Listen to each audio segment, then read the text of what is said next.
Why, hello, my children, and welcome back to day 2 of upgrade, refurbish, whatever we're going to call it today. And I do want to show you that I, in fact, went ahead and disassembled the black DS in order to get the screens out. I also took the time to clean as best as I could the white case. As a little bit of a differentiation. You can see how nasty that was. You can see this is much better. Slight discoloration from probably the hands of whoever owned it before, but compared to as it was yesterday, go ahead and look back at the old video if you want.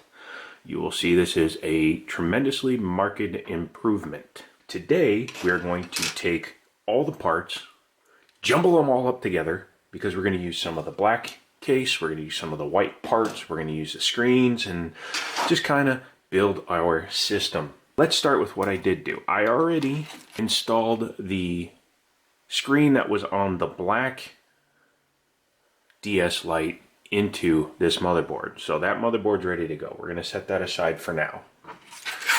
What we are going to start with is the screen from the black one. And I'm leaving the black screen protector on it because I think it will contrast nicely with the white case. So yesterday we did the disassembly. Today we will do the reassembly. What we are going to do is get the ribbon cable installed through that itty bitty hole. In order to get it ready to go in, go ahead and curl the ribbon cable over. Again, you don't want to crease it, you just want to curl it. As you can see, I've curled it down basically to where it's only the size of the contacts. That will allow it to more easily fit into the opening here. So you're just going to go ahead and insert it. Again, you may have to fiddle a little bit, as I am, because, well, it's not easy. If it was easy, everybody and their cousin would be doing it. So go ahead and feed it up in there. You can see it went in there pretty easily. You'll also notice that I don't have the silver collar in yet. We are going to do that next. I'm just going to kind of set it in there. I'm going to go ahead and grab the silver collar, wherever the diddly diddle I put it. That little guy. And we're going to do the same thing. We're just going to kind of tighten up the curl.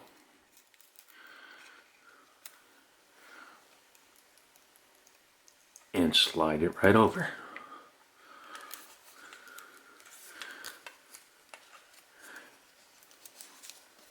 Easy peasy, lemon squeezy. Once you have the collar reinstalled, it should stick out just a little bit, but not a whole terrible ton. You don't want to start pushing everything down yet because you do have to reinstall the microphone still. So, taking the white cable, which is what the microphone is attached to, you want to slide it in so that it passes through the silver ring as well. Sometimes it can be a little bit fiddly, sometimes it goes fine. Inside the top there are channels that wires can tuck into, and we are going to take advantage of that. Again, I'm going to set it down in order to make the installation easier.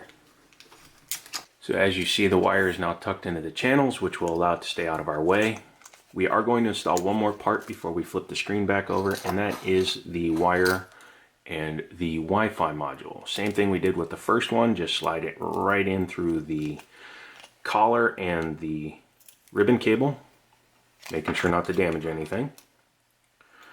And I'm going to set it down and attach it the right way. Just like the microphone, there are attachment little nubs that you can push it down next to. And they're actually easier to see on camera because of the contrasting colors. Now that you've done that, you can go ahead and set your screen down. And you're going to have to manipulate it into place. It may not fit exactly the same way the original one did because it is out of a different unit, but it should just pop right into place. At which point you can also align your speakers. This speaker needs to tuck its wires underneath the white Teflon style tape that it has here. And then obviously sit in an orientation, once you take the screws off of it, that allows it to sit flush and speaker down. That's really all there is to putting the screen in the upper. Let me tuck this wire in and I'm going to show you how to put the top on. They're all in there. They're all underneath the tape as well as we can get them. So take the top of the case. This is a black one, but it is an original Nintendo piece. And you're going to set it onto the top with about that much of a gap. Do you see how it's not completely flush? That's because the top fits into a couple of channels. You can see now that it's flush, you can go ahead and pull the top back until it's seated flush here. Now that it's seated flush, everything in the top is ready to screw together. It's not going anywhere, it's sitting proper, so the next thing to do is take our screwdriver and our 4 screws and put them back into the upper screen. Using the 4 screws I set aside just to make sure that it does close correctly.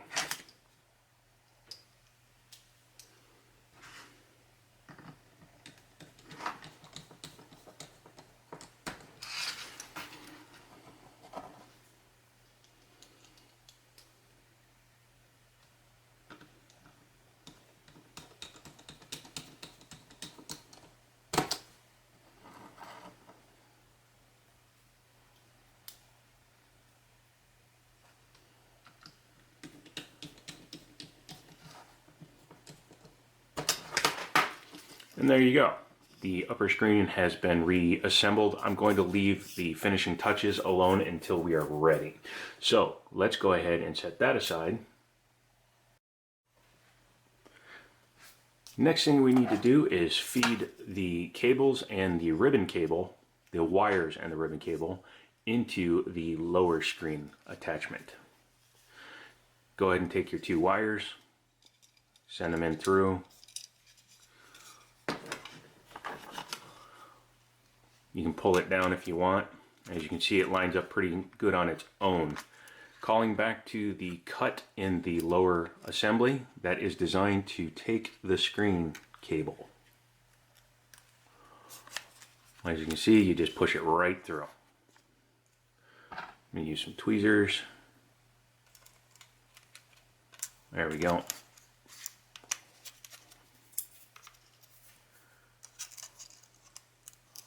There you go. Ribbon cable is installed. Next thing to do is attach that hinge. Because I left the barrel in it, the hinge here should just sit right back in place. As you can see, it does, so you'll know the alignment is correct.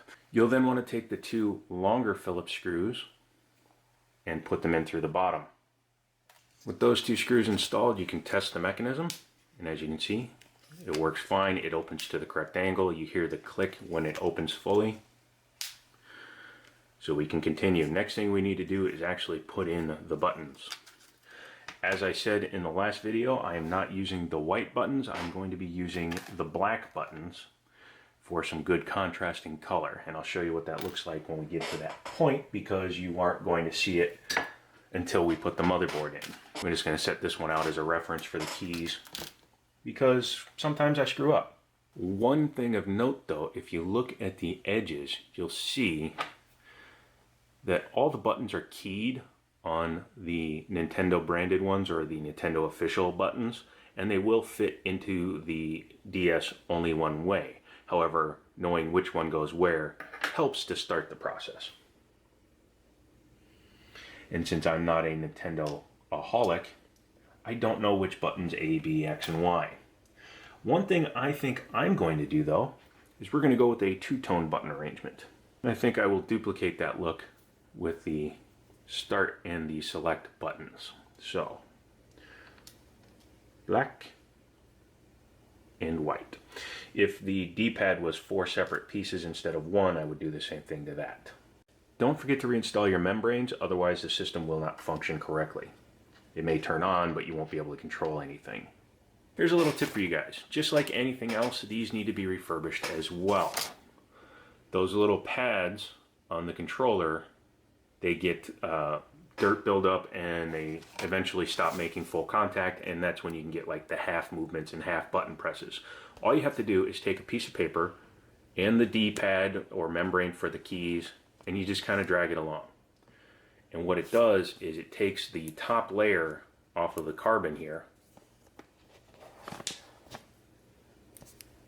and it kind of rejuvenates the pad. You don't want to do it for too long because you could damage it, you could take off too much material, but in general, just go until you make a nice long mark on the paper. And as you can see, they are size specific as well as keyed inside the case. They only fit one way. Now that we have the top reassembled, we are actually ready to install the lower half. I'll clean all this up once we're done. What you need to do is get the ribbon cable from the top screen and attach it here, which means the screen is going to orient like this. Okay? But before we do that, we do want to do a little bit of forward thinking. I don't know, all of a sudden I can't think of words, but this wire needs to run underneath the motherboard and come up alongside one of the bumper switches. And again, you can use these little spots here to hold down the wire. You will need to kind of work it in around where the post for the bumper goes and then put it in there. It's a little fiddly, so I'm going to set it down.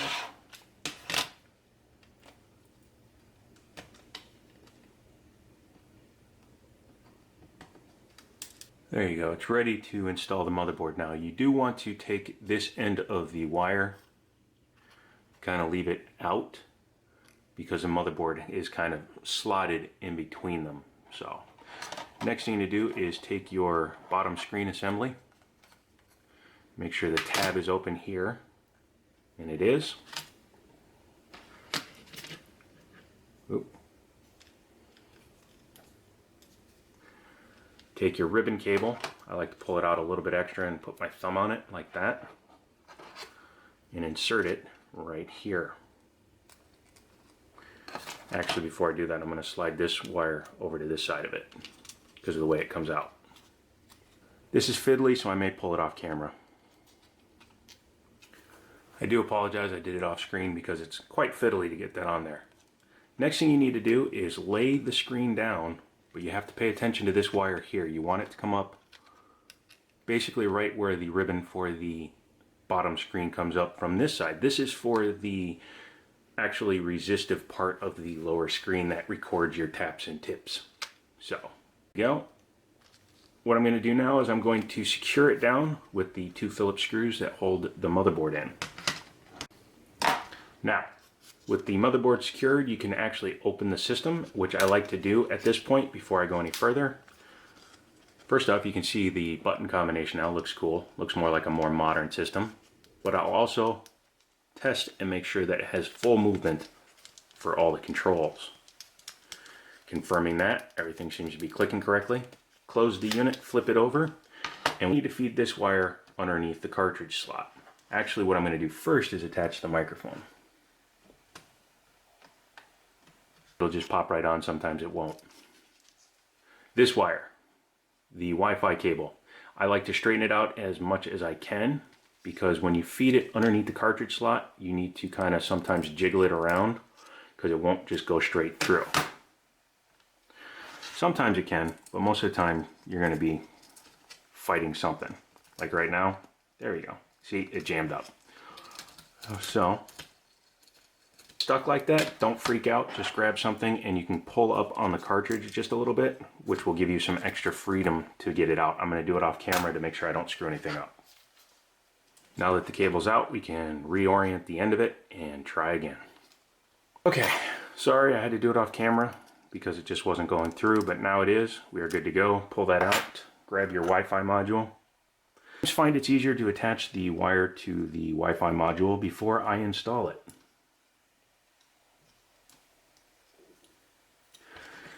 Now, Nintendo used a lot of different styles of Wi-Fi module, and this one here has a shrouded wire connector.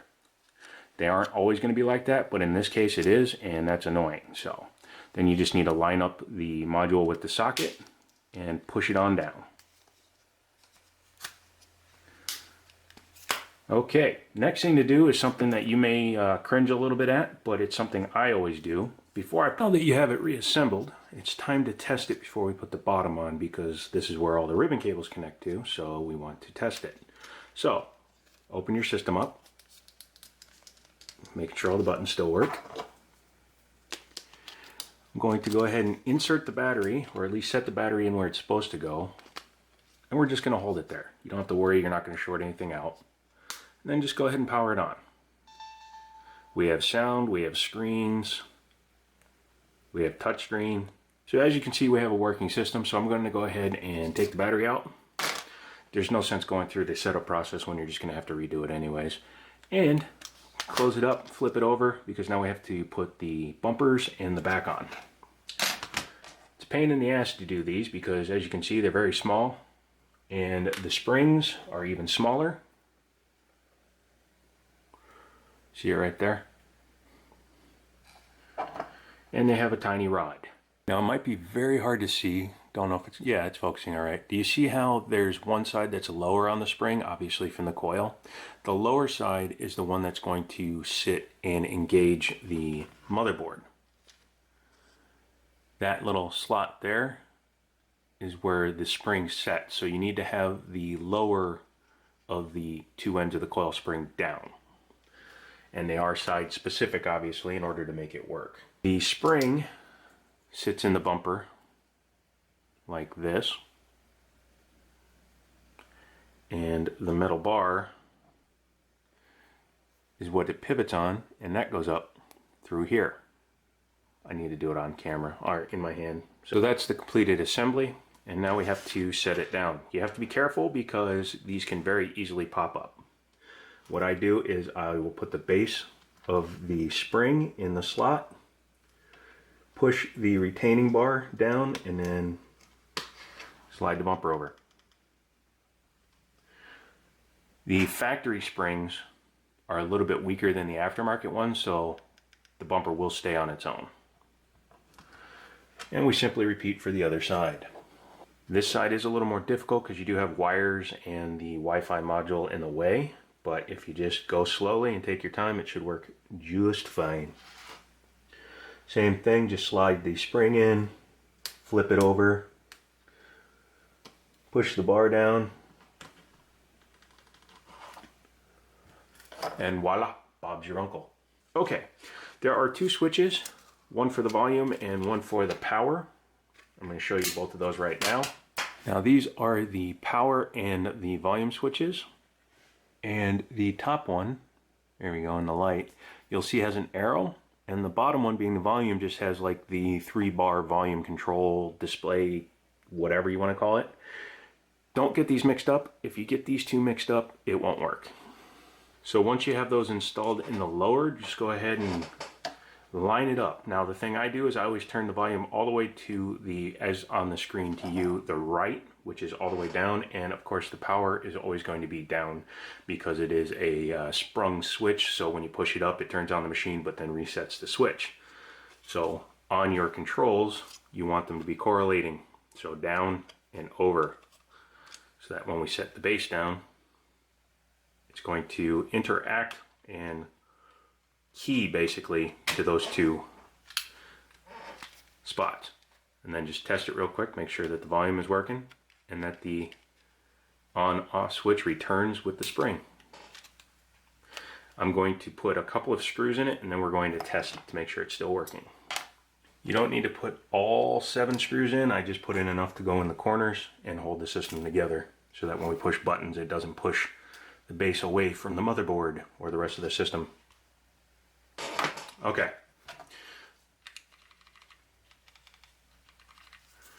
Next thing to do is put your battery back in, open the system up, and make sure it works. Hey, we still have volume. Touchscreen still works. Needs to be cleaned.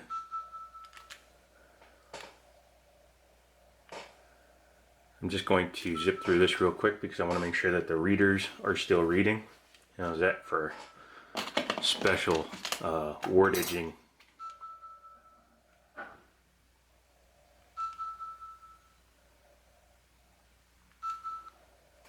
Now that it's off, I'm going to insert a game into the Game Boy slot, and I'm going to put a DS game in the DS slot. The DS requires the system to be off in order to recognize games. If you install one while it's on, it will not see it. So let's see what happens here.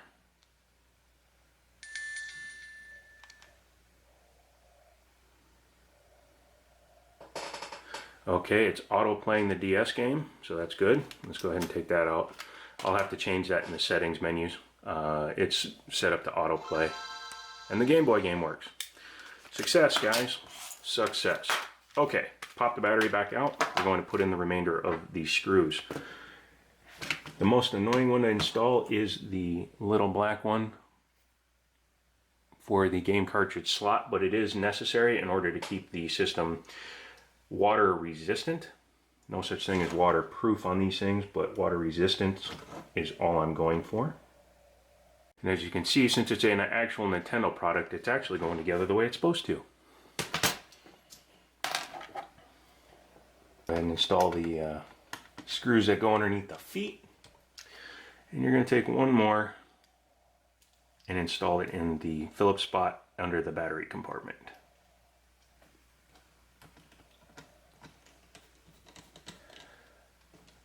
Alright, that is all the screws reinstalled. We're going to go ahead and reinstall the battery. And because I went for a two-tone look, I am going to use the white battery cover. System are back together. I do need to put the feet in here, and let's go with the white ones.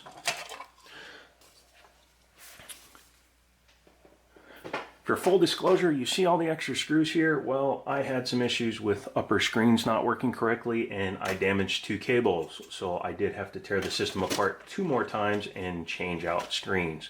That is on me. Has nothing to do with the system. If it wasn't for my hands, my nerve damage and things like that, it wouldn't have happened.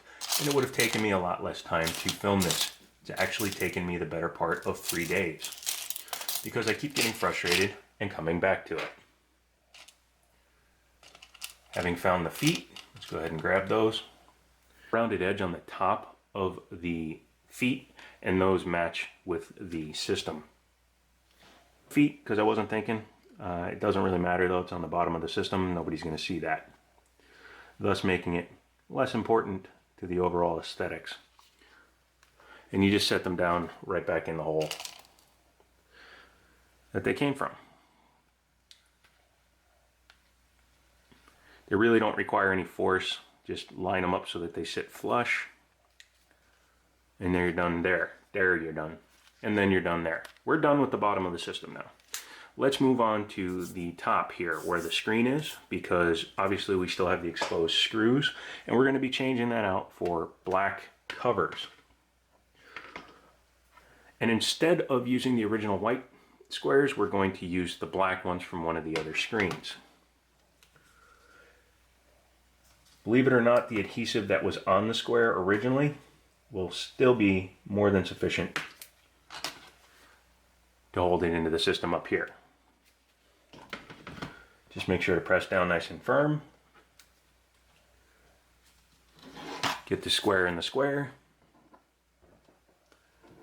And you should be wunderbar. There we go. Sometimes I'll go even farther and change out these rubber side stops, but I'm not going to. I think that would be just a little bit too much. But now that we have the system reassembled, I'm going to go ahead and clean it. First I'll use some alcohol to take residue off, and then I'll use some actual cleaner. Take a soft bristle brush, which this most definitely isn't, and you can clean out the edges. But again, you need to be careful not to lift up the edge too much, because if you lift up the edge of the screen, it won't read your taps and toops anymore. Use a little bit of alcohol because I think that stuff might actually come off. That seems to, I thought that was just some gunk on there, but that's actually damage to the screen. So after this video, I'll probably pop the bottom out and replace that screen. But let's take a look at it, guys. We took a super dirty, unloved, non-working Nintendo DS Lite, and we made something good out of it. We made something usable and something pretty unique.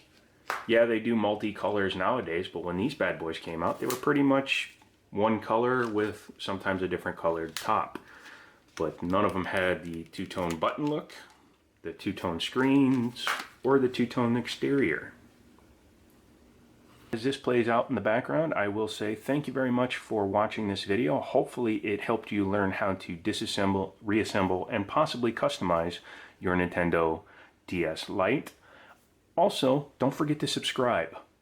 The more subscribers I get, the faster I get back to monetization status, the faster I can buy brand new parts and do builds. That is my goal, guys, here. I want to do new things on the channel, not just look around my place and try to find things free when I'm a broke man. So yeah, thumbs up, subscribe, like, share, hit the notification, comments, suggestions, and other systems I could do. I want to try doing a recap on a Sega Game Gear because I have like 5 Game Gears with the dead screen issue. That may have to wait until I can kind of sort out the nerve issue, but if I can do it, I will. Otherwise, I'll talk to you later.